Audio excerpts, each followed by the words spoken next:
God, we thank you so much for who you are. And I pray, as always, that as we dive into this text this morning, that your truth rings through. That everything we need is here. Your word teaches us. It gives us so much more we can imagine. And God, as always, I pray that you protect those who are listening here, those who might listen to it later, that you give them exactly what they need. God, it's my prayer, less of me and more of you. And I pray you speak through me. I pray you close my mouth when it's necessary. But God, I pray that everything this morning is to glorify and honor you. That's why we're here. That's why we exist, God. We love you and we thank you. So we pray. Amen. You know, Daniel is such an interesting book. It's prophetic in nature. It's tied to the book of Revelation. We have a couple more weeks in the series. We're actually going to do Daniel chapter 6, and then we're going to jump to 9, and we're going to jump to chapter 12. And the reason for that is because chapter 7 and 8, and then 10 and 11 are highly prophetic. And it's not that I don't want to talk about those things, but those are, let's sit down and have a conversation, right? Because there's a lot to unpack there, more than I could probably pull off on a Sunday morning. Because when you start getting into the book of Revelations, it gets interesting. And everyone has their theories, right? So I'm going to give you my synopsis of Revelation, and this is what I tell everyone who asks me, how do you understand Revelation? I always tell them we win. That's what I get, right? I don't know who's who. I don't know who the beast is. I don't know who Babylon is. I don't know necessarily who all the false prophets are. But what I know is in the end we win. Satan's overcome, and the world bows down to God. And that's what I hold on to, right? And so Daniel touches on these elements a little, but we're not going to go there.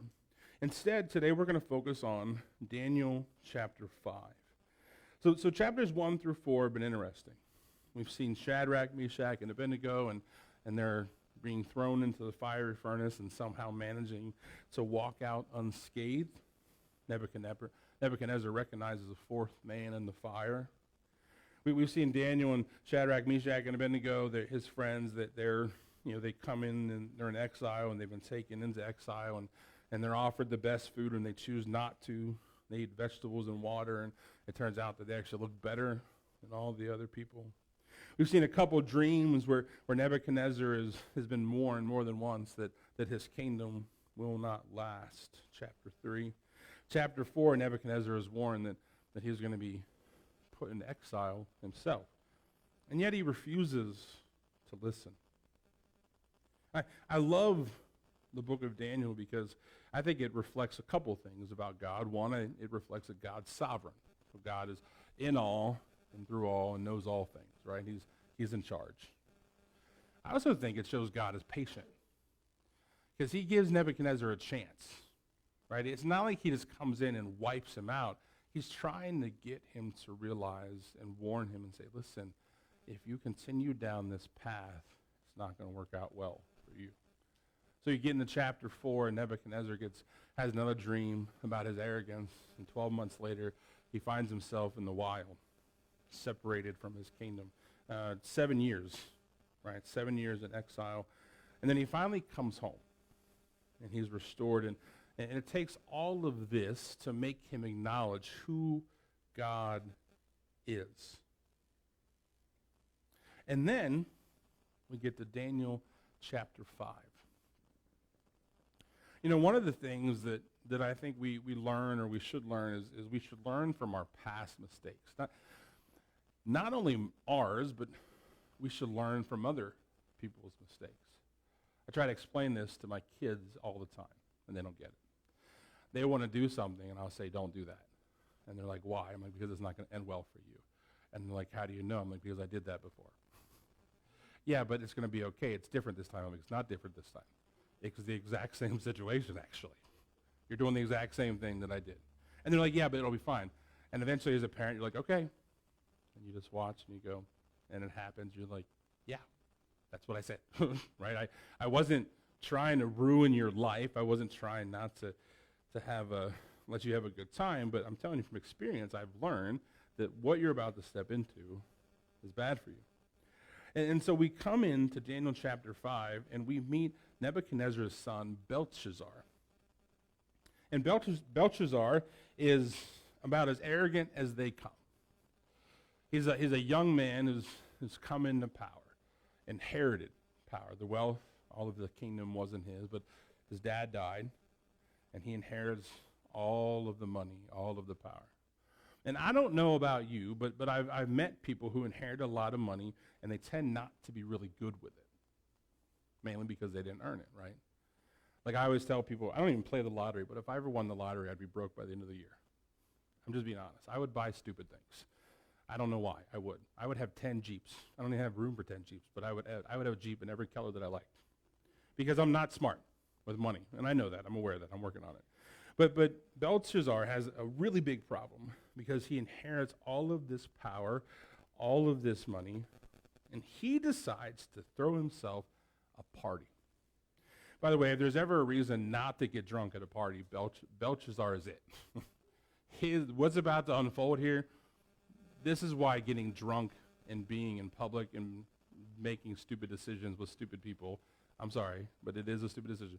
This is a warning of why not to do these things, right? So starting in verse 1, it says, King Belshazzar made a great feast for 1,000 of his lords and drank wine in front of the 1,000. He invited 1,000 people to party with him. It says, Belshazzar, when he tasted the wine, commanded that the vessels of gold and silver that were Nebuchadnezzar his father had taken out of the temple in Jerusalem be brought, that the king and his lords, his wives, and his concubines might drink from them.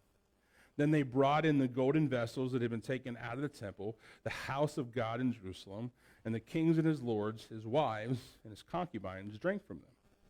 They drank wine and praised the gods of gold and silver, bronze, iron, wood, and stone. So here we have Belshazzar throwing a party not only for 1,000 of his friends, but their wives, their concubines, their mistresses. And in his drunken stupor, he remembers all of the gold and silver that his father had taken out of the temple of Jerusalem when they brought the people in exile. And he has this brilliant idea to use these items dedicated to God to drink out of, to party with. And then he uses this moment to honor, we're going to call them gods, but lowercase g, not real, fake things. He makes this decision, one, because he's drunk, and two, because for some reason he has forgotten everything his dad went through. He learned nothing from Nebuchadnezzar's story, absolutely nothing.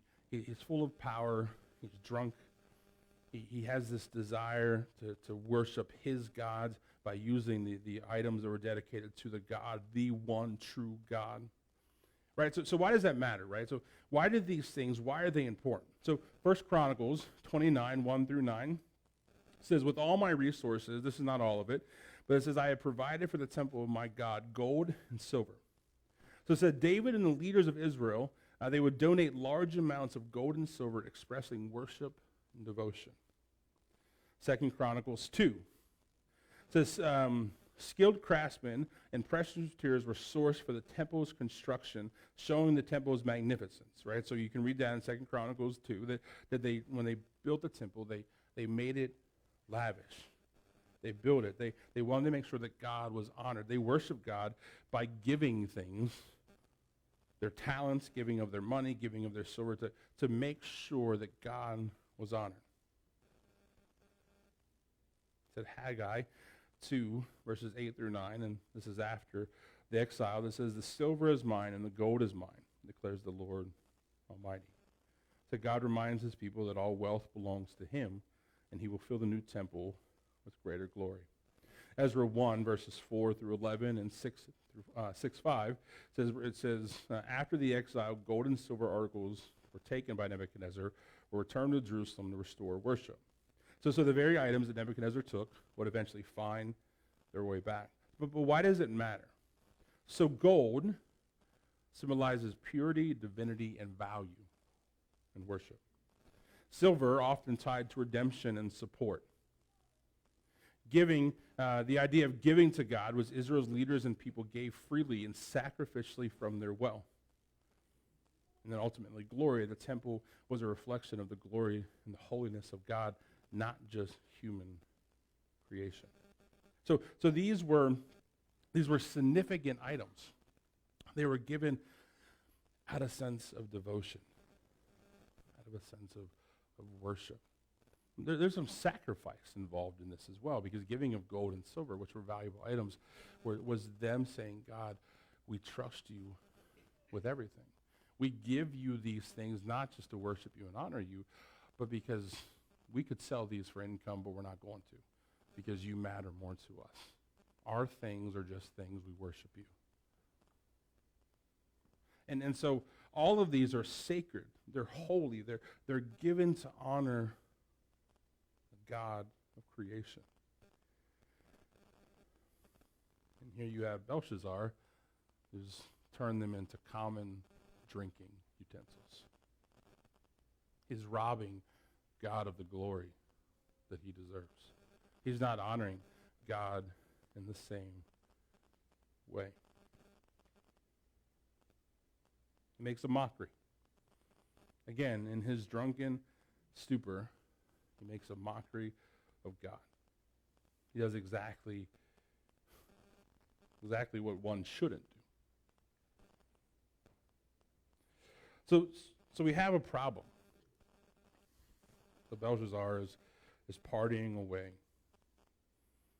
going about his business, having a good old time, blaspheming the things of God. Again, he hasn't learned a thing. He hasn't learned a thing from Nebuchadnezzar. So starting in verse 5, it says, immediately the fingers of a human hand appeared and wrote on the plaster of the wall of the king's palace. By the way, if there's ever something that'll get your attention, that's it. This hand appears and starts writing on the wall opposite of the lampstand, and the king saw the hand as it wrote. Then the king's color changed. I can only imagine he's terrified. By the way, if you want to talk about something that's going to sober you up, it's going to be a free-floating hand writing on a wall. So all of a sudden, he's aware, he's watching it, and his thoughts started to alarm him. His limbs gave way and his knees knocked together. The king called loudly to bring in the enchanters, the Chaldeans, and the astrologers. And the king declared to the wise men of Babylon, whoever reads this writing and shows me its interpretation shall be clothed with purple and have a chain of gold around his neck and shall be the third ruler in the kingdom. Then all the king's wise men came in, but they could not read the writing or make known to the king of the interpretation. Then King Belshazzar was greatly alarmed, and his color changed, and his lords were perplexed. So here again, Belshazzar does exactly what his dad does. Calls in the wise men, the enchanters, the magicians. And it's interesting because he says to them, listen, if you can tell me what this means, I'm going to give you gold and purple robes, and I'm going to make you the highest, like the third highest person in my kingdom. Belshazzar is trying to use his wealth to save himself. He's trying to, if you just give me what I want, if you tell me what it means, I'm going to bless you. I'm going to give you so much money. But none of them can do it. Again, not a surprise to us. Really shouldn't be a surprise to him. Because none of the other dreams could be interpreted by anyone but Daniel. Again, why does everyone just not go to Daniel? I never understand this. They go everywhere but. He's like the last option. So starting in verse 10, it says the queen, she's smart. She knows. She's paying attention. It says, because of the words of the king and his lords, came into the banquet hall, and the queen declared, O king, live forever. Let not your thoughts alarm you, or your color change. There is a man in your kingdom in whom the spirit of the holy gods, in the days of your father, light and understanding and wisdom, like the wisdom of the gods, were found in him. And King Nebuchadnezzar, your father the king, made him chief of the magicians, enchanters, Chaldeans, and astrologers, because an excellent spirit, knowledge, and understanding to because of an excellent spirit, knowledge, understanding to interpret dreams, explain riddles, and solve problems, were found in this Daniel, whom the king named Belshazzar. Now let Daniel be called, and he will show you the interpretation. So here he is, Belshazzar, throwing this party. His life's interrupted. He tries to save himself. Right? He goes to what he knows. He goes to money. He says, if you tell me what I need, I'm going to give you all of this wealth. But it doesn't happen. Because no matter how much money you have, money can't save you. Money will never save you. I've said this before, and I say it again. That I said at the beginning of the service, the only thing you can take with you is people. When you die, your money doesn't go with you. Everett, actually, I think Everett's changing his focus. There's a guy that lives down the street from us that has a couple Ford Broncos, like the 80s ones, the really cool ones. Don't worry, I like the new ones, but I like the older ones better. And so he has like 10 of them, which is crazy. And we were driving by his house the other day, and Everett's like, can I get one of those instead of a Cybertruck? I'm like, oh, yeah. We're going to get that. Not only is that more affordable, but again, my kids don't understand, right? They like things, and there's nothing wrong with that. But at the end of the day, money can't save you, and Belshazzar is trying. He's just trying to find a way to come up with an answer for what's about to happen. But he's about to find out that when you mock God, there's consequences. It says, without warning, the fingers of a human hand appear and begin writing on the palace wall. So this dramatic intervention is significant. It's a divine act of judgment, and one that bypasses prophets, visions, or intermediaries. As John C. Whitcomb notes in Daniel, his everyday Bible commentary, even apart from any human representative or instrument, the Lord was able to vindicate his name in the holiness of Israel's sacred vessels. This moment reveals something crucial. God does not need a human voice to defend his holiness. When his name or his sacred things are profaned, he can and will act directly. The handwriting on the wall wasn't just about Belshazzar's judgment. It was a message to all who would dare mock or minimize what is holy. It reminded the court, and it should remind us, that God sees, God knows, and God will not be mocked. Again, a harsh reality for a king who hadn't learned anything. God was about to remind him of exactly who he was. So starting in verse 13. It says, then Daniel was brought in before the king, and the king answered and said to Daniel, you are that Daniel, one of the exiles of Judah, whom the king my father brought from Judah. I have heard of you that the spirit of gods is in you, and that light and understanding and excellent wisdom are found in you. Now the wise men, the enchanters, have been brought in before me to read this writing and make known to me its interpretation, but they could not show the interpretation of the matter. But I have heard that you can give interpretations and solve problems. Now if you can read the writing made known to me, its interpretation, you shall be clothed with purple and have a chain of gold around your neck, and shall be the third ruler in the kingdom. By the way, this is why I love Daniel. Then Daniel answered and said before the king, let your gifts be for yourself and give your rewards to another. I don't want it. He said, nevertheless, I will read the writing to the king and make known to him the interpretation. O king, the most high God gave Nebuchadnezzar your father kingship and greatness and glory and majesty. And because of the greatness that he gave him, all peoples, nations, and languages trembled and feared before him. Whom he would, he killed, and whom he would, he kept alive. Whom he would, he raised up, and whom he would, he humbled. But when his heart was lifted up, and his spirit was hardened, so that he dealt proudly, he was brought down from his kingly throne. So he's reminding him of what happened to his father. And his glory was taken from him. He was driven from among the children of mankind, and his mind was made like that of a beast, and his dwelling was with the wild donkeys. He was fed grass like an ox, and his body was wet with the dew of heaven. And so he knew that the Most High God rules the kingdom of mankind and sets over it whom he will. And you, his son, Belshazzar, have not humbled your heart, though you knew all of this. But you have lifted up yourself against the Lord of heaven, and the vessels of this house have been brought to you before you, and you and your lords, your wives, and your concubines have drunk wine from them.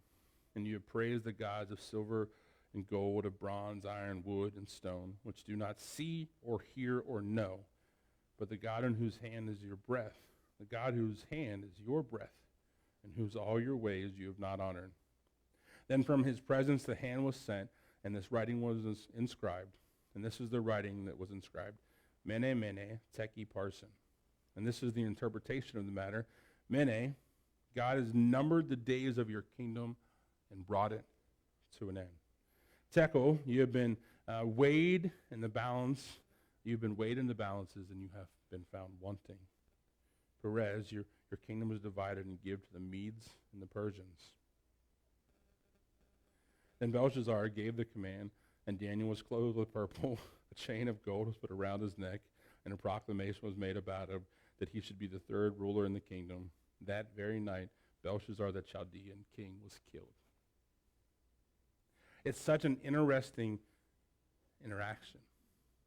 Daniel comes in and he gives this prophecy and says, listen, God has determined that your days are numbered.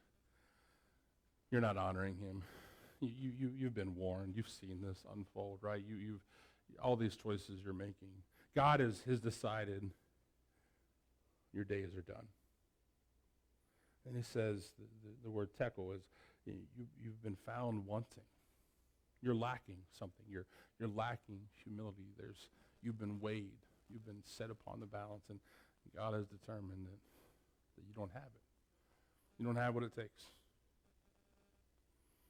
And then Parson, it says, your kingdom's going to be divided. Everything you've built, everything you have, all the concubines, all the women, all the gold, all of it will become someone else's. And then Belshazzar, at the end of the conversations, puts a robe on Daniel, gives him gold, and declares him the third person in the country. Completely missing what had just was said. I'm honest, if that's me, I'm like, now what? But he doesn't. He goes to what he knows. He tries to buy salvation. He tries to, maybe if I can just maybe if I put it back in the temple. Maybe if I honor this prophet that God has set before me, maybe God will change things for me. I'm gonna trust and rely on everything I know instead of giving my life and humbling myself before the one who created all of it. I love what Daniel says. He says you're worshiping these statues of gold and stone, and none of them even have breath. They can't even hear you. You're wasting your time. But the one who has your breath in his hand, you've mocked him. Your days are numbered. You've been found wanting, and your kingdom will be divided. And immediately that night he dies.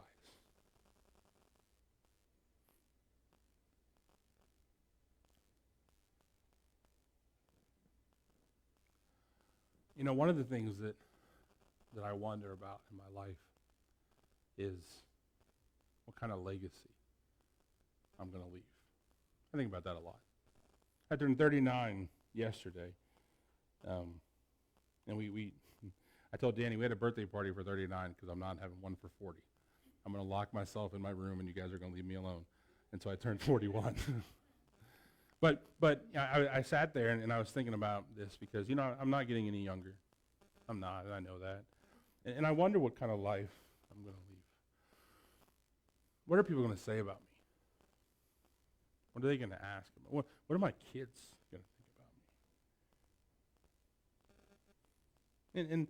And listen, I find that balance tough, because I've said this before. I wouldn't mind being rich. It'd be nice. There's a lot that comes with it, but I'd like to be able to just go out and buy stuff. Like, oh, the car's broken down? That's okay. I'm just going to go buy a new one. And, I like my kids to be able to have things. And every time they ask me for a toy at the store, I'd love to say yes. But we don't. And that's okay. I don't think you do it anyways. I think kids need to learn that it's okay to say no. But I wonder what my legacy is going to be. I wonder what people are going to say about me. And I think about Belshazzar, and all he could think about is, look at all the money that I have. Look at all the power. I have all these people here. By the way, those thousands of people who were there were probably only there because he fed them and gave them a feast. That's all they cared about. Everything he had, all the power he had, all of it. Money and wealth is not a bad thing, but money and wealth can corrupt. I think we see this, right?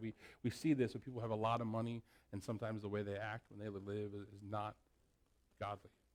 On the other hand, you see people who have a lot of money, and they're the most generous, God-loving people I've ever met in my life. Because money in itself is not evil. Money is money. If you ask Griffin, we can print it ourselves at home, which you can, but that's illegal. Don't do that. But money is just money. But money can oftentimes reveal the heart of a person. Having a lot of it, especially. So here Belshazzar has seen what Nebuchadnezzar went through. He is living and glorifying himself, and in the end, he loses everything. Middle of the night, gone. And his legacy is he's the guy that God put a hand on the wall, wrote a message, and took his kingdom from him. That's what he's known for. Throughout all history, that's what he's known for. His life came to an abrupt end. And so the question has to be, if money is not something we should value, what do we value? What should we use our time with? When I ask the question, what should my legacy be? At the end of my life, what is going to matter more than anything?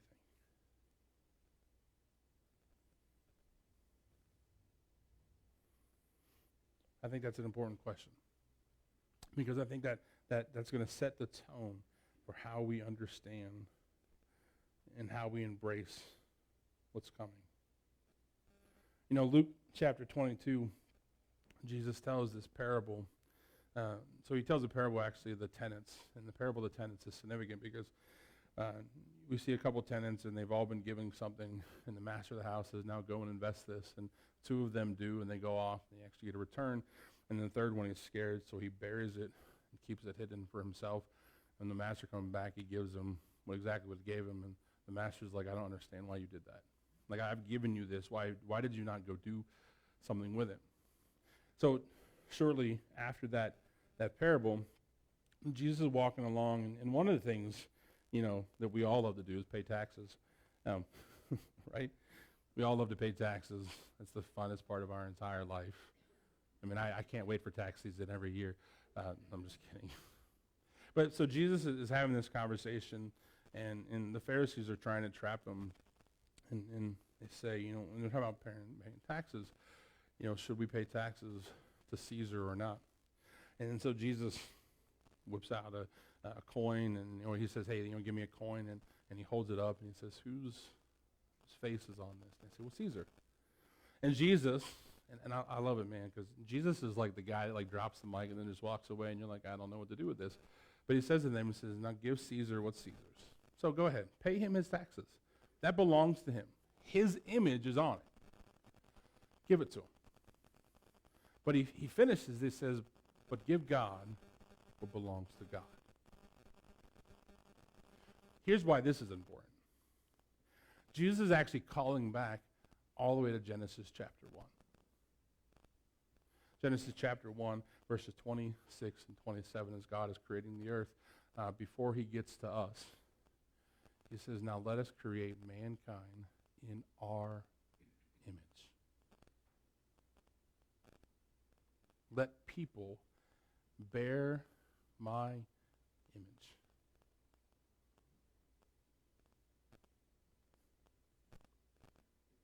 So When Jesus says this, he says, give to God what belongs to God. The answer of what has the image of God on it is you and me. You know, when you look at the temple of the Old Testament, it was beautiful. The gold and the silver. But none of that really mattered to God. Why would it? It's everything he wants. What's God going to do with gold? He doesn't need it. That was for their benefit. But what he really cared about is he cared about Israel. He cared about the chosen people. He protected them. He protected them in exile. All throughout the Old Testament, we see story after story of how he's protected them. Because people matter to God. His chosen people matter to him. And then we get to the New Testament, and we see that it shifts. Israel has fulfilled its role, and they've brought about the church. And the church is the people of God. I read something this week that I thought was interesting, and it was talking about church hurt and people that have been hurt by the church. And the truth is, we've never been hurt by the church. We're hurt by the people of the church, because the church is people, and people are infallible. People aren't perfect. But you and I, as image bearers of God, we matter. He values us. So the question at the end of our life has to be, what have we invested in? One of the words in our vision statement is invest, and I don't think that's by accident. And I actually have this document if you'd like to read it, but it says at Refocus Church, we're not just trying to build a crowd, we're trying to build lives. We're committed to investing in people because that's what God values most. People are eternal, people bear his image, and people are worth the cost. Everything we do is focused on how do we invest in people. It says this is the heart behind our vision here.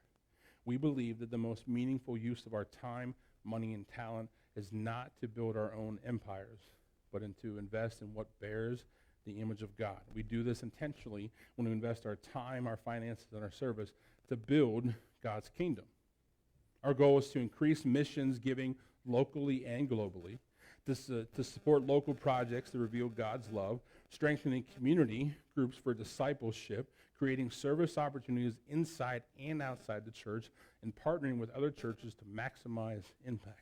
That is our vision, is to invest with other people and invest together into the lives of those around us, because they bear the image of God, which means they have value to God. And when Jesus says, give God what's God, I understand that God wants people. He wants people to know his name. He wants people to bear his image.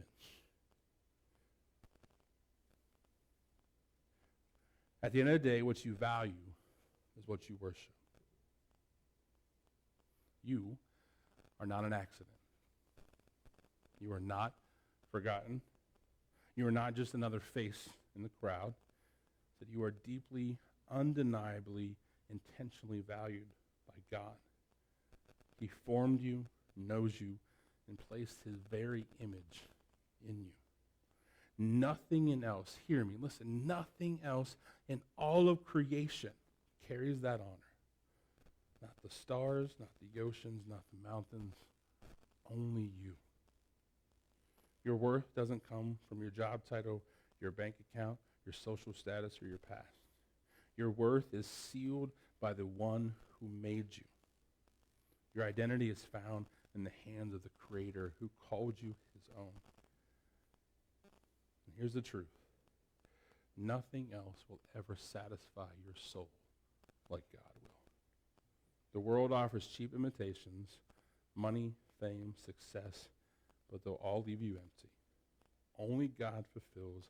Only God completes. Only God saves. That's it. Belshazzar was holding on to things that were never going to do what he wanted them to do. This is why it's so important that we invest our time and our money and our resources into the kingdom. Because the only thing that God values is people. That's what matters. That's why Jesus came. That's why Jesus died. God values people so much that he sent his only son not to judge the world, but to save it. Jesus didn't die for buildings. He didn't bleed for brands. He gave his life for people. That means that life isn't about building our little kingdoms. It's about building his. You build your kingdom by chasing wealth, status, and security. You build God's kingdom by loving people, lifting up the broken, investing in eternity. And I've said this before, and I'll say it forever. The only thing you get to take to heaven is people. The ones in your home, the ones in your workplace, the ones you walk past every day, the ones you've written off.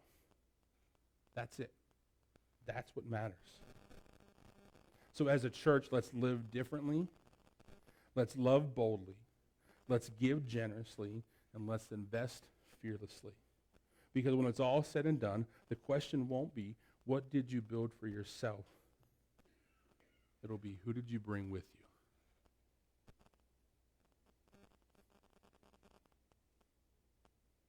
That's my legacy. Who did I bring with me?